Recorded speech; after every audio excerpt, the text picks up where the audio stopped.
Nessa primeira parte da aula, a gente vai ver uma nova forma de definir linguagens utilizando gramáticas. E na segunda parte da aula, a gente vai ver as gramáticas que são utilizadas para descrever o conjunto das linguagens regulares, que foram todas as linguagens que a gente estudou na primeira parte do curso. Então, nessa primeira parte do curso, a gente viu basicamente dois formalismos, né, para descrever ou reconhecer linguagem. A gente viu algumas variações de autômatos finitos, e a gente viu também outra forma que eram as expressões regulares, elas também permitiam com que a gente descrevesse um conjunto de palavras que eram a nossa linguagem. Mas a gente terminou aquela parte do curso falando que existiam algumas linguagens, como essa linguagem aqui, AN-BN, que não poderiam ser descritas por nenhum desses dois formalismos. Então, a gente precisa continuar o desenvolvimento da nossa teoria para poder cobrir esse tipo de linguagem também. Certo, então, nessa aula, a gente vai falar basicamente sobre gramáticas, que vai ser um novo formalismo para a gente definir essas linguagens, e a gente pode começar a pensar como uma gramática, como um conjunto de regras de geração de todas as palavras que pertencem ao conjunto. Então, a linguagem vai ser definida através de um conjunto de regras e a gente vai entender como que funciona cada uma dessas regras e a aplicação para a geração das palavras. Até aqui, todos os outros formalismos só serviam para as linguagens regulares. Então, basicamente, uma definição informal de uma gramática, todo mundo tem uma ideia do que é uma gramática lá de quando a gente estudava português, né, as regras gramaticais de uma linguagem.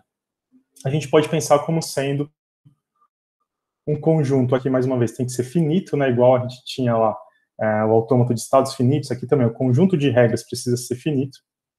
E quando essas regras são aplicadas sucessivamente, a gente vai ter a geração de palavras.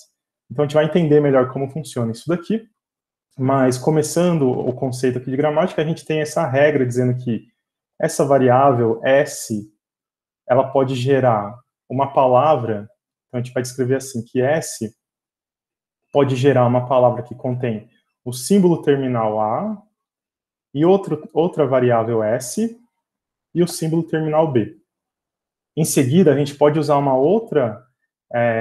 aplicar uma outra regra dessa gramática, como S, esse S que está aqui, a gente vai substituir agora ele por A, então vai gerar a palavra A maiúsculo, a gente vai ver que sempre que a gente usa a letra maiúscula, a gente está falando de uma variável da nossa gramática, e a letra minúscula vão ser os símbolos terminais, lá daquele nosso alfabeto sigma. Então, A maiúsculo, depois o B que continua aqui, porque ele já tinha sido gerado, certo? Finalmente, a gente pode substituir esse A aqui, que foi gerado, pela palavra vazia epsilon. Então, a última derivação, a gente vai ver todos esses passos, seria A epsilon B, ou seja, esse caminho de geração, partindo desse símbolo S, gerou para mim a palavra AB. Tá? E a gente vai ver como definir formalmente tudo isso que eu acabei de exemplificar aqui. Então, a gente vai ter uma gramática que a gente vai chamar de G, normalmente, e o conjunto de palavras que essa gramática gera vai ser o que a gente vai chamar de linguagem, né? Então, conjunto de palavras a gente também chama de linguagens. Então, a linguagem de G vai ser alguma coisa desse tipo, assim, várias palavras dentro de um conjunto.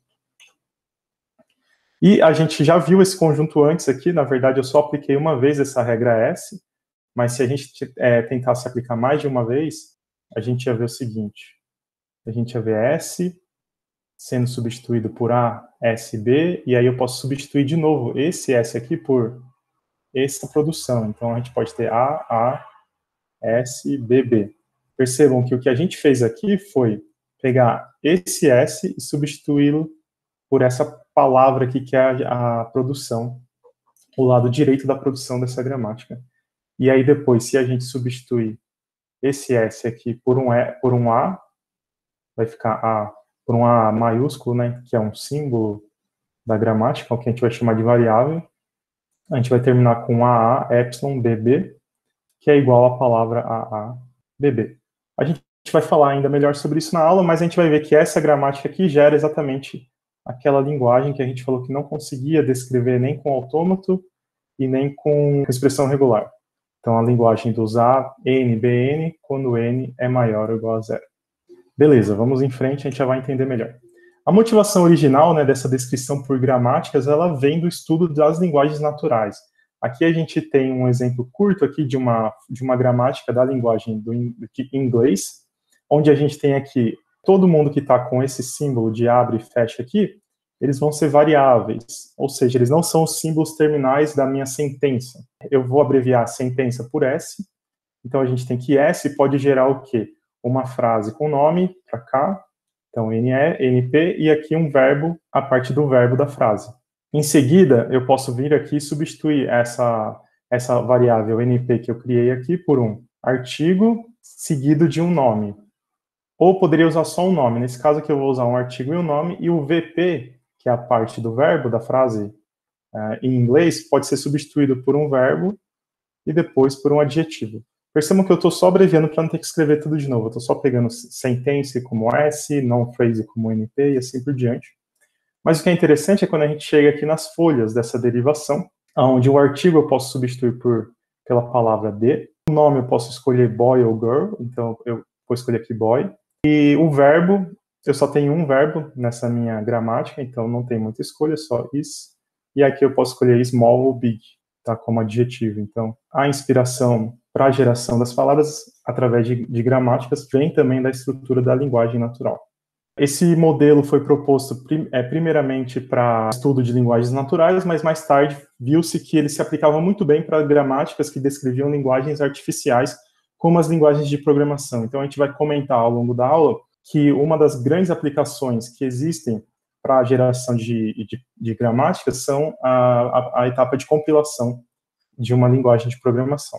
E esse é o próximo exemplo que a gente tem aqui, um exemplo tirado lá da Wikipedia, que vocês podem ver a relação aqui, então, de uma expressão escrita em uma linguagem de programação, possivelmente aqui a linguagem C, e aí você tem aqui as regras que são permitidas na gramática da linguagem C, e você vai precisar fazer uma análise dessa sentença, vamos dizer assim, para saber se ela é válida ou não, sintaticamente falando, para a linguagem de programação que você especificou. Então, gramáticas e linguagem de programação têm toda a relação nessa etapa de compilação.